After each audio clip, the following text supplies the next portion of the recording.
Bem, meus amigos, nós vamos dar início agora aí à nossa live, de pregação da palavra, e nós queremos verdadeiramente que a palavra do Senhor entre no teu coração e traga transformação para a sua vida.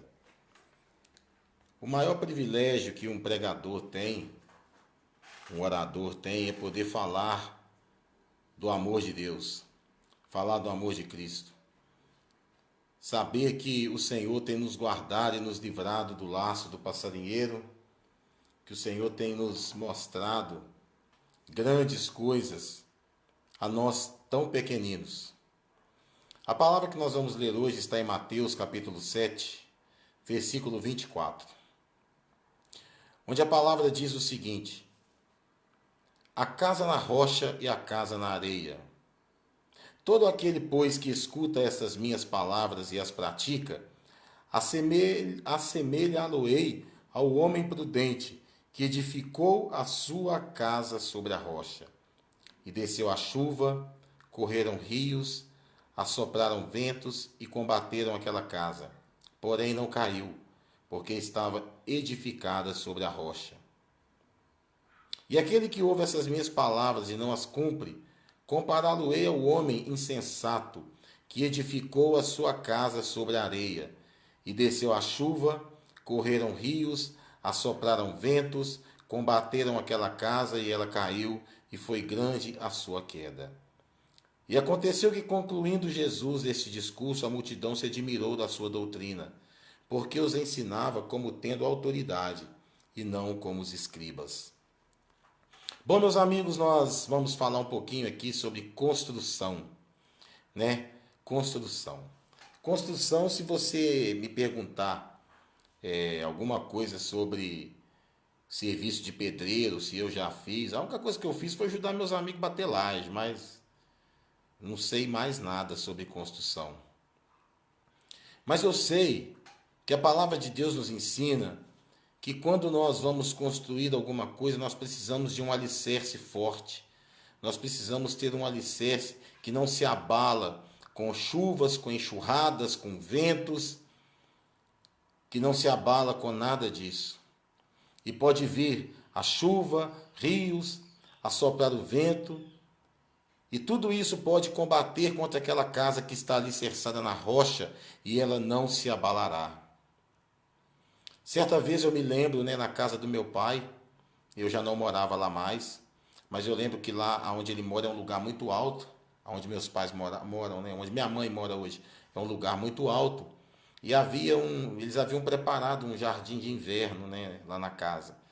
E eu me lembro que deu uma tempestade lá em Manhuaçu, e entrou um vento por baixo da casa, por aquele jardim de inverno, e arrancou as telhas lá do terraço. Mandou telha para tudo quanto é lado. Tiveram que fechar o jardim de inverno, porque se viesse uma outra tempestade daquela, jogaria novamente as telhas para fora. Me lembro também de uma casa que eu morava lá em Morro do Pilar, e eu fui retirar um tanque velho que tinha lá, e quando eu estava retirando, batendo naquele tanque velho, a varanda desabou comigo, meu filho na época devia ter acho que uns 2 aninhos mais ou menos, daí para menos, ele ficou na beiradinha assim de uns 30 centímetros, o resto desabou tudo, e a gente quase que se machuca ali naquele desabamento.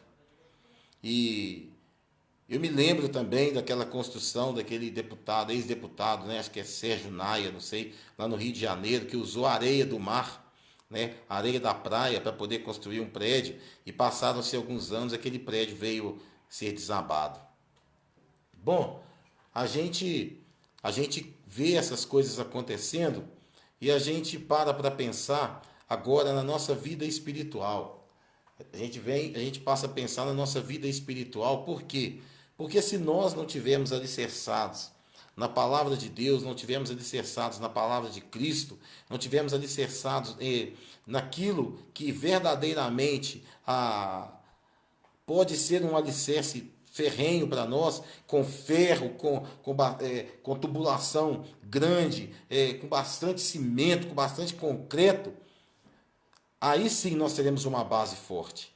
Uma base que pode vir o que vier, que não vai nos derrubar. A nossa base na vida é Jesus Cristo.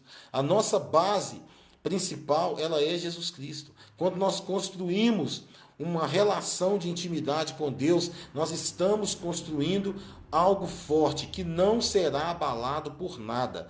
Mas quando nós temos apenas um relacionamento superficial, um relacionamento do toma lá da cá, um relacionamento do ó Deus, eu faço isso para você enquanto você faz isso para mim. Aí o que acontece? Nós temos um alicerce fraco, um alicerce que não se substém. E aí qualquer coisinha que vier a acontecer, nós somos derrubados.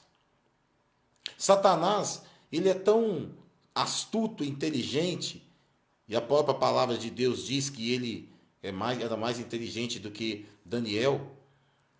Ele sabe muito bem que se uma igreja não tiver uma base sólida, e eu não estou falando aqui do templo físico, eu estou falando aqui das pessoas. Se a igreja não tiver uma base estrutural sólida, pessoas que têm verdadeiramente o coração voltado em Cristo, pessoas que não têm verdadeiramente o alicerce em Cristo, ele sabe que a primeira semente que ele plantar no seio da igreja, ele derruba essa igreja, porque essa semente vai enraizar dentro da igreja e vai derrubar as paredes, vai trincar as paredes.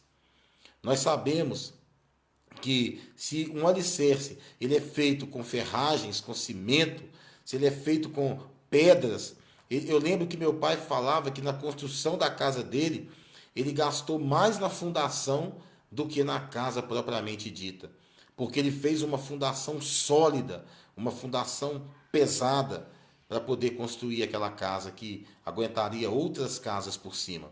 Quando nós, dentro da igreja, somos esse alicerce forte, estamos firmados nesse alicerce forte, outras pessoas virão, talvez fracas, talvez machucadas, talvez feridas, e elas vão se apoiar nesse alicerce, da qual nós já estamos apoiados. E elas vão crescer, alicerçadas nesse alicerce forte. Nós, como pastores, nós, como liderança de igreja, nós não podemos estar alicerçados em algo que não tem fundação, que não tem fundamento, porque o nosso fundamento tem que ser a palavra de Deus. Eu não tenho que estar aqui ministrando algo que não vai trazer alento algum para a tua vida, mas eu tenho que estar ministrando sobre a sua vida aquilo que vai te alimentar, aquilo que vai te edificar, aquilo que vai trazer para a sua vida salvação, aquilo que vai trazer para a sua vida coisas que a terra não pode te dar, mas o que pode te dar é Jesus Cristo. A Bíblia diz lá na carta de João o seguinte: filhinhos, não pequeis, mas se todavia pecares, tendes advogado nos céus Jesus Cristo justo. Ele é o nosso alicerce. Quando nós estamos preparados para enfrentar os vendavais da vida, quando nós estamos preparados para enfrentar os infortúnios que o inimigo tenta lançar sobre nós, se nós estivermos alicerçados em Cristo, nada disso vai nos derrubar. A palavra de Deus fala para nós estarmos revestidos de armadura, a armadura de Deus. E quando nós estamos revestidos dessa armadura, é porque nós estamos fincados na rocha que é Cristo. E Ele faz de nós atalaias. Eu me lembro do primeiro encontro da velha guarda da fé, quando o Senhor falou várias vezes aos nossos corações que nós seríamos tendas vivas, que nós seríamos tendas vivas para que nós pudéssemos receber outras pessoas. E se você pode perceber, uma tenda, para ela ser segura, ela tem que estar fincada no chão e depois ela vem amarrada àquele, eu esqueci o nome agora, mas aquele ferro que é fincado no chão. Meu amigo Gibi, que é o dono aqui da Master Mill, juntamente com o filho dele, a Elizabeth, eles têm um circo. E para eles montarem a tenda do circo, eles precisam de ter um chão seguro para que, se bater um vento, não arranque aquela tenda. Assim somos nós, meus queridos. Assim somos nós. Nós precisamos estar alicerçados na rocha que é Cristo. Agora, aquele homem que não está alicerçado, que não ficou preso a esse alicerce chamado Jesus Cristo, ele é comparado como o homem insensato que construiu na areia, e toda construção na areia, ela não se substém. Eu acho interessante quando eu estou assistindo algum jornal e a gente vê, né? A gente vê quando o mar está revolto e ele vem sobre aquelas areias do mar e ele passa a destruir as coisas através da erosão. E nós vemos isso acontecer e vemos, igual eu vi há pouco tempo lá em Piúma, boa parte do calçamento sendo tragado pelo mar. E vários quiosques daqueles sendo destruídos porque não foram alicerçados em um ponto forte, um ponto que verdadeiramente não poderia cair. E as pessoas, quando ouviam Jesus falar sobre isso, elas falavam assim, nossa, elas ficavam admiradas pela doutrina que Jesus pregava. Porque Jesus pregava como quem tem autoridade, e ele é a própria autoridade. Jesus não se parece com a autoridade, ele é a autoridade maior, a autoridade que ele mesmo repassou a nós, a autoridade que ele nos deu para que nós pudéssemos viver em novidade de vida, para que nós não temêssemos o nosso adversário, mas que nós pudéssemos verdadeiramente ser chamados filhos do Pai. Hoje mesmo eu estava conversando com um grande amigo meu, Bispo Zé Rodrigues, e eu dizia para ele, muitas pessoas estão dizendo por aí, eu sou filho de Deus, eu sou filho disso, sou filho daquilo. Mas na verdade, ele não passa de uma criatura, porque ele não aceitou Jesus como o único salvador da sua vida. Ah, mas o Senhor, ele tem misericórdia. Sim, Deus tem misericórdia. Mas a palavra de Deus fala que ele é bom, mas também fala que ele é justiça, que ele é fogo consumidor.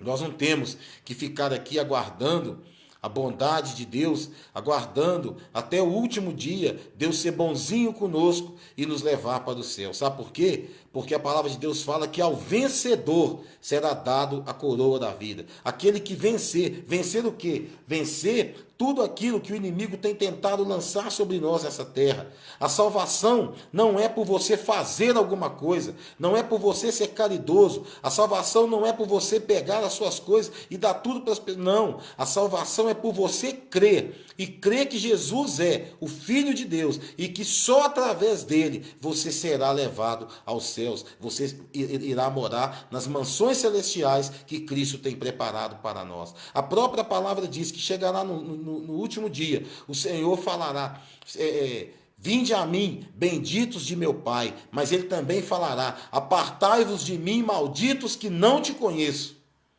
Muitos que hoje pregam a palavra de Deus, abusadores da fé cristã, usurpadores do evangelho, muitos que pregam a palavra dos falsos profetas, esses serão tidos por Deus como malditos. E Deus falará, e eles vão dizer, né? Senhor, mas no teu nome eu expulsei demônio, eu curei as pessoas. E Jesus vai falar assim, apartai-vos de mim que não te conheço. Ele falará isso, não sou eu que estou falando, é a palavra de Deus. Essa semana eu estava conversando com um grande amigo e falando para ele, um dos nossos patrocinadores aqui do programa, e a gente estava comentando sobre a palavra de Deus. De repente chegou uma pessoa lá e virou e falou assim, você acredita na Bíblia? Eu peguei e falei, acredito piamente, com todas as palavras, com todas as vírgulas, com todas as exclamações e afirmações. Ele virou para mim e falou assim, então você vai discordar de mim, porque para mim o homem veio do macaco. Eu virei para ele e falei assim, olha meu irmão, eu vou te falar uma coisa, se você veio do macaco é problema teu. Agora, eu sou feito à imagem e semelhança de Deus. É isso que a palavra do Senhor fala. E falei para ele, e vou destruir o teu argumento de Darwin da seguinte maneira. Se você veio do macaco, se nós viemos do macaco, por que o macaco não evoluiu? Por que nós então não nascíamos macaco e depois, com certo tempo, a gente viraria ser humano? Não teve argumento para falar comigo mais nada. Por quê? Porque está baseado fica lendo bobagens por aí, ao invés de ler a verdadeira e genuína palavra de Deus. Mas teve o Big Bang, que não sei o quê. Meus irmãos, se você ler a Bíblia em Gênesis capítulo 1, a Bíblia diz que Deus disse, haja luz. E quando ele disse, haja luz, houve luz na terra. E a luz tampou a escuridão. Então, meu amigo, essa teoria do Big Bang é o haja luz. É o haja luz que até hoje resplandece. Você pode ver que aonde você está, se você chegar num lugar escuro e você acender a luz, não haverá pontos de escuridão, porque a luz foi acesa.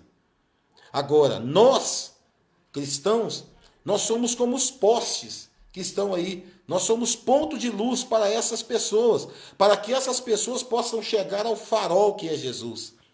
Quando você que já foi na praia, você fica lá de noite observando, você vê lá no fundo, lá no infinito, um farol. Por que aquele farol está lá naquele infinito lá? Para guiar os barcos, para que eles não venham a atracar ou a bater em alguma pedra. Jesus, ele é a luz do mundo e ele está aqui para fazer de nós pessoas melhores, pessoas condizentes com a tua palavra. Não existe luz fora da palavra de Deus. Não existe luz fora de Jesus. Bom, quero terminar esta homilia dizendo para você que você, meu irmão, tem tudo para ser feliz. Você tem tudo para herdar o reino dos céus. Basta você dar o segundo passo, porque o primeiro passo Jesus já deu quando ele morreu naquela cruz e ressuscitou ao terceiro dia. Agora é hora de você dar o segundo passo, ir em direção a ele. O filho pródigo, ele pegou a sua riqueza e partiu pelo mundo e gastou tudo, com mulheres, farras, falsos amigos. Mas quando ele não tinha mais nada e houve uma seca sobre aquele lugar, até as bolotas que os porcos comiam, o seu patrão negava para ele. E ele lembrou da casa do pai. E ele falou, poxa, vou voltar para a casa de meu pai, porque lá tem pão com fartura para os empregados, não falta nada. E aquele farrapo humano, que já estava ali debilitado, fraco, né, magro, com as roupas todas carcomidas, veio andando em direção ao pai. E de longe o pai conheceu aquele filho. E de longe o pai já mandou, ó, pega ele lá, corre lá, busca ele lá, ó, traz ele logo. E quando aquele pai chegou próximo daquele filho, aquele filho provavelmente estaria fedendo, né? Estaria fedendo suor, estaria fedendo sovaco, estaria fedendo todo tipo de podridão, sem escovar dente, todo esquisito. O que você acha que o pai fez? Primeiramente o pai o abraçou, porque o pai não tinha nojo de seu filho. E o que ele mandou fazer? Ó, troca a roupa dele, bota um anel no dedo dele aqui e vai lá e mata o melhor novilho que tiver lá. Que hoje nós vamos fazer um churrasco aqui, porque esse filho meu, que estava morto, ele reviveu. Para você que está afastado dos caminhos do Senhor, é isso que eu quero que você entenda. Não fica com vergonha porque você pecou, porque você prostituiu, porque você entrou na pornografia, porque você bebeu, porque você usou droga, porque você está fedendo pecado. Não lembra disso, mas lembra de um pai que te ama e que está de braços abertos te esperando. Mas isso é para hoje, não é para ontem, é para agora. Porque no dia chamado hoje é o dia que você tem a oportunidade de ter um abraço do seu pai. Pode ser que você morra daqui a 2 minutos, daqui a 5 segundos. Pode ser que Jesus volte para aqueles que estão salvos daqui a pouquinho. E se você não tiver a oportunidade de pedir perdão a Deus, você vai ficar nessa terra.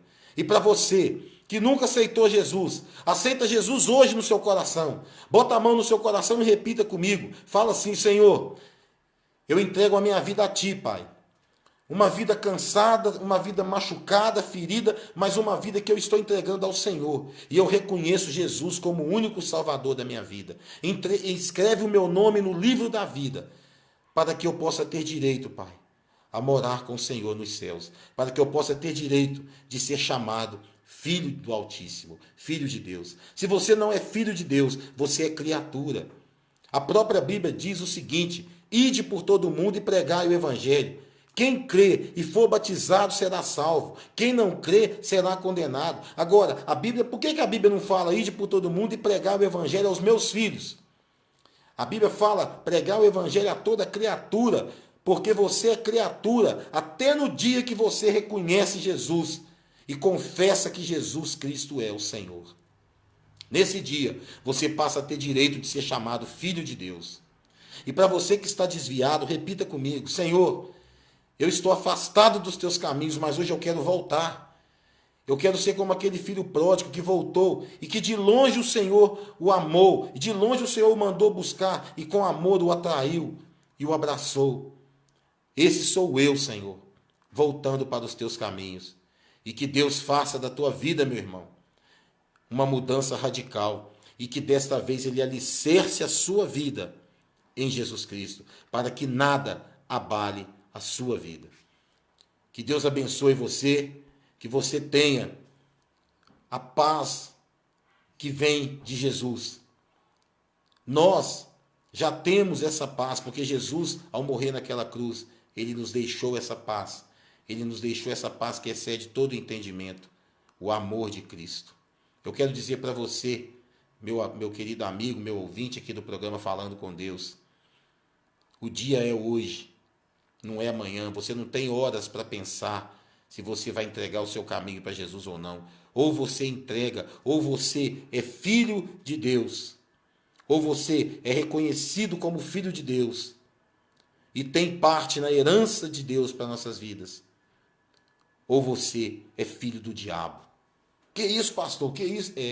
Aquele que não é filho de Deus, ele é filho do diabo, porque pratica a vontade dele nessa terra. E a Bíblia diz que o príncipe deste mundo é Satanás. Então entrega a sua vida ao Senhor. Reconcilia com o Senhor no dia chamado hoje. Não deixa para amanhã. Não vai dormir pensando nisso. Dobre teu joelho e entrega teu caminho ao Senhor. Esse que vos fala é o pastor Márcio Mencalha, da Igreja Assembleia de Deus, Ministério Fonte de Água Viva. Que Deus possa abençoar a sua vida e que você tenha uma excelente noite. Antes de encerrar, eu gostaria de fazer uma pequena homenagem a uma pessoa muito especial para mim, a minha amiga Claudinha. Ela não está aqui, mas eu sei que ela vai ver o vídeo. Claudinha Adriana Conrado, lá de Manhuaçu. Hoje é seu aniversário. E só Deus sabe como eu queria estar aí próximo de você para te dar um abraço do jeito que você merece.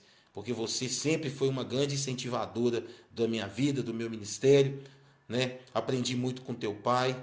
Teus irmãos são todos criados no Evangelho, uma família linda que Deus te deu, filhas lindas que Deus te deu, meninas criadas dentro do Evangelho. Então, para você, Claudinha, um fraternal abraço. Eu queria dedicar, primeiramente a Deus essa homilia, e depois eu queria dedicar a você, porque você merece todo o carinho desse mundo. Que Deus te abençoe muito, você merece. Quero mandar um abraço para o meu amigo Renato, Renato Ottoni, Natal Stephanie. Quero mandar um abraço também para o doutor Natan, pessoa, um amigo que a medicina trouxe para mim. Para o meu amigo, doutor Getúlio Vargas, grande, delegado de polícia, amigo, companheiro de música, já tocamos muito junto lá na Brasil para Cristo. Uma pessoa que eu amo de coração, um grande amigo. Quero deixar um fraternal abraço por Antônio Francisco também, para minha prima Leni de Souza, lá em Belo Horizonte. Que Deus também abençoe a sua vida. Se você puder, compartilhe esse vídeo, tá? Esse vídeo também daqui a pouquinho vai estar lá nas nossas plataformas digitais. E que Deus abençoe a sua vida e fique na paz deste grande amor de Deus. É o que eu desejo para você.